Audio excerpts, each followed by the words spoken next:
ఆరోగ్యాభిలాషులందరికీ నా హృదయపూర్వక నమస్కారములు. సత్యనారాయణ రాజు ఒక్కతను రోజుకు 4 లీటర్లు 5 లీటర్ల మంచినీళ్ళు త్రాగమంటారు. అన్ని నీళ్ళు త్రాగాలంటే అసలు దాహం వేయాలి కదండి. మరి దాహం వేయట్లేదు కాబట్టి మాకు తాగబుద్ధి కావట్లేదు కాబట్టి మేము త్రాగలేము అని కొందరు అంటుంటారు. కొందరు అంటారు, లాజికల్గా మాట్లాడతారు కదా, ఏమండి ఆకలేసినప్పుడు ఆహారం తినమని మీరు చెప్తారు కదా, మరి దాహం వేసినప్పుడే నీళ్లు తాగాలి కదా, దాహం వేయకుండా నీళ్లు తాగమని మీరు చెప్పేస్తున్నారు కదా, పొద్దుపూట 2 సార్లు మీరు నీళ్లు తాగమంటారు, 2 సార్లు నీళ్లు తాగటానికి దాహం వేయట్లేదు కదా, అసలు దాహం లక్షణాలే రావట్లేదు కదా, మధ్యాహ్నం కానీ సాయంకాలం కానీ దాహం లేకపోయినా మీరు నీళ్లు తాగమంటున్నారు అనే లాజికల్గా మాట్లాడతారు. ఈరోజు మీకు దాహం వేయకుండా నీరెందుకు తాగాలి దాని మీద సైంటిఫిక్ వివరణ ఇస్తా. ఆకలి వేసినప్పుడే ఆహారం తినాలి, ఆకలి వేయకుండా అస్సలు ఆహారం తినకూడదు, కానీ దాహం వేయిపోయినా నీరే తాగాలి ముందు. ఈ రెండిటి మీద మీకు చాలా స్పష్టమైన అవగాహన అంటే వింటే మీకు ఎంత మంచి పని చేస్తున్నాం. 4-5 లీటర్ల నీళ్ళు తాగి దాహం వేయకుండా నీరు ముందు తాగటం వల్ల ఎన్ని లాభాలు ఉన్నాయి, బాడీకి దాహం అనే సిమ్టమ్ రాకుండా నీళ్ళు ఎందుకు తాగాలి అనే దాని మీద అవగాహన. ఆహారాన్ని ఎక్సెస్ అయినప్పుడు మరి గ్లైకోజన్గా స్టోర్ చేసుకుంటుంది లివర్లో. మన ఆహార పదార్థాలు మనకి రక్తంలో ఎక్కువైనప్పుడు ఎమర్జెన్సీకి 4 గంటలు 2 గంటలు లేట్ అయినా అందుబాటులో ఉంచడం కోసం లివర్ ఏం చేస్తుంది, ఎక్కువైన గ్లూకోజ్ని సుమారుగా ఒక 500 గ్రాముల వరకు గ్లూకోజ్ని గ్లైకోజన్గా కన్వర్ట్ చేసేసుకుని స్టోర్ చేసుకునే కెపాసిటీ ఉంటుంది. మీరు ఆకలేసినప్పుడు ఒక 2 గంటలు తినపోయినా 4 గంటలు తినపోయినా మరి ఇబ్బంది లేదు, ఎందుకంటే రిజర్వ్లో ఉంది. ఆ గ్లైకోజన్ మళ్ళీ గ్లూకోజ్గా మారి వెంటనే వచ్చేస్తుంది. ఆ ఫెసిలిటీ ఆహారానికి ఉంది. అందుకని ఆకలేసినప్పుడే తినాలి. ఆకలేయకుండా తింటే హార్మోన్స్ రిలీజ్ కావు. ఆహారం అరిగించడానికి ఎంజైమ్స్, గ్రెలిన్ అనే హార్మోన్, ఇక పొట్టాప్రేగుల్లో కదలికలు ఇవన్నీ ఆకలేసినప్పుడే ఉంటాయి, ఆకలి వేయనప్పుడు ఉండవు. కాబట్టి ఆకలి వేయకుండా తినకూడదు. ఒకవేళ ఆకలి వేసినప్పుడు లేట్ అయినా నష్టం లేదు, రిజర్వ్ ఉంది కాబట్టి. ఇంకా కావాలంటే ఫ్యాట్ కింద స్టోర్ అయింది, అది ఫ్యాట్ది మళ్ళీ గ్లైకోజన్ నుంచి గ్లూకోజ్ ఇలా కన్వర్షన్ చేసి బాడీ వాడుకోగలుగుతుంది. ఆహారాన్ని అట్లా లివర్లోనూ ఫ్యాట్ సెల్స్లోనూ స్టోర్ చేసుకునే కెపాసిటీ ఉంది, కానీ నీరు ఎక్సెస్ అయితే స్టోరింగ్ కెపాసిటీ లేదు బాడీలో.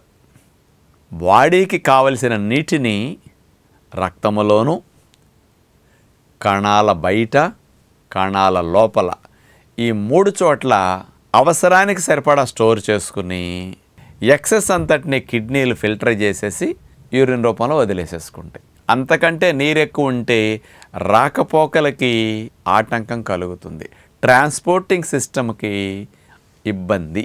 కాబట్టి ఎక్సెస్గా వాటర్ని దాచిపెట్టుకోవడానికి ఫెసిలిటీ లేదు.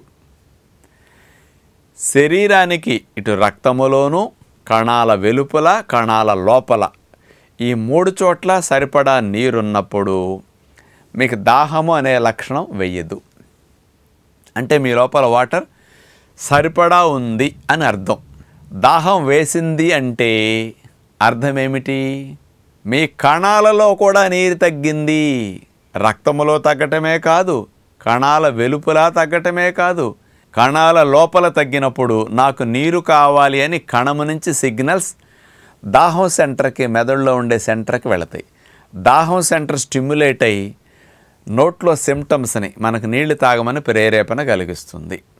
అంటే కణాల లోపల నీళ్లు తగ్గినప్పుడు మాత్రమే దాహం అనే లక్షణం వస్తుంది.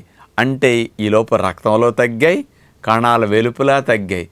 ఇక్కడి నుంచి తీసుకుంటానికి కూడా మీకు నీళ్ళు ఎక్కువ లేవు, అందుకని నీళ్ళు కావాలి అని అడుగుతుంది అన్నమాట. ఇంకా మీరు తాగకపోతే అప్పుడు కణాల బయట ఉన్న నీరుని కణాల లోపల తీసుకుంటాయి, కణాల బయట తగ్గింది రక్తంలో నుంచి తీసుకుంటాయి. అంటే దాహం అనే లక్షణం ఎప్పుడు వస్తుంది, మీ బాడీ డీహైడ్రేషన్ కండిషన్లోకి వెళ్ళినప్పుడు వస్తుంది దాహం అనే లక్షణం. అంటే డీహైడ్రేషన్ రోజు చేయాలా మీ బాడీని, నీరు తగ్గినప్పుడే డీహైడ్రేషన్ సిమ్టమ్ అన్నమాట దాహం అనే లక్షణం.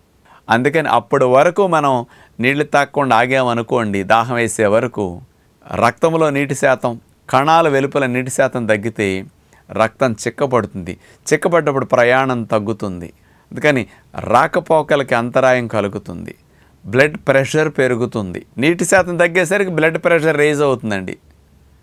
కణాల వెలుపల కూడా నీటి శాతం తగ్గేసరికి ఆస్మోసిస్ మెకానిజం ప్రకారం లోపల వెలుపల బ్యాలెన్స్ అట్లా ఉంటేనే జీవక్రియ మెటబాలిజం సజావుగా జరుగుతుంది. అందుకని నీరు సరిపడా వెలుపల ఉండాల్సిన మోతాదులో లేనప్పుడు, కణంలో నీటి శాతం తగ్గినప్పుడు ఇట్లా ఇబ్బందులు ఉంటాయి.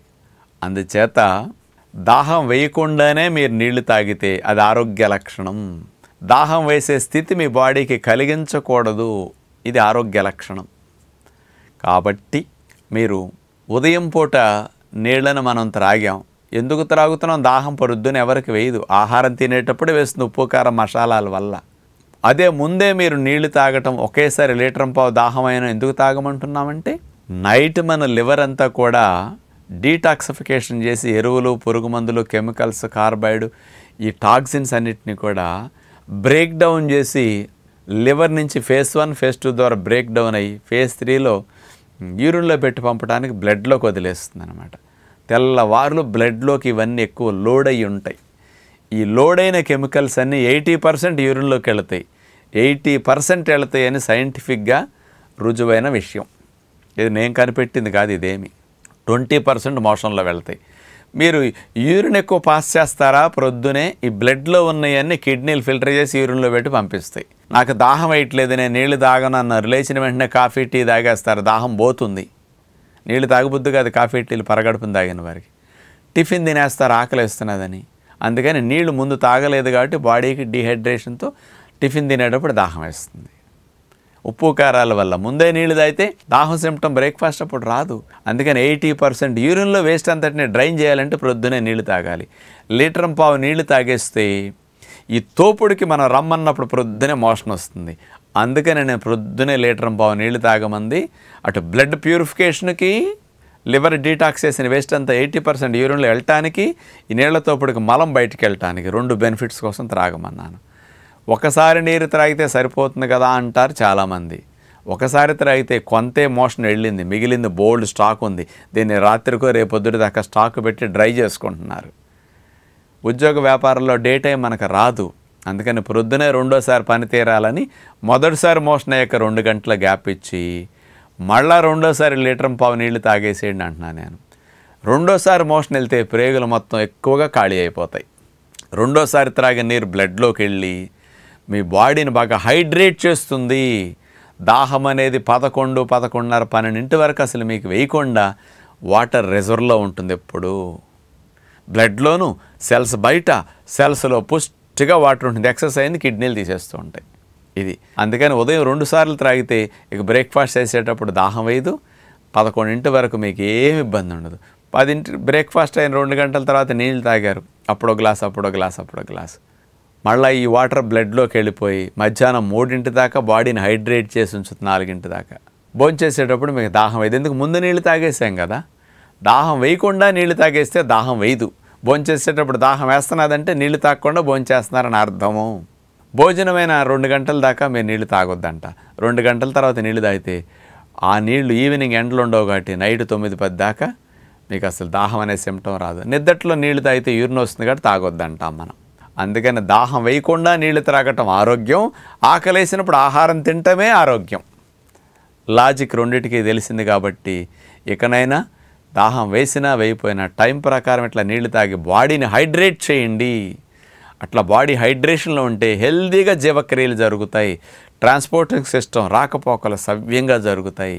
శరీరం లోపల స్నానం చేసినట్టు మీ బాడీని శుద్ధిగా ఉంచుకోవడానికి నీరు జీవనాధారం, ప్రాణాధారం అని మరవకుండా నీరు త్రాగండి 4-5 లీటర్లని విజ్ఞప్తి చేస్తూ నమస్కారం.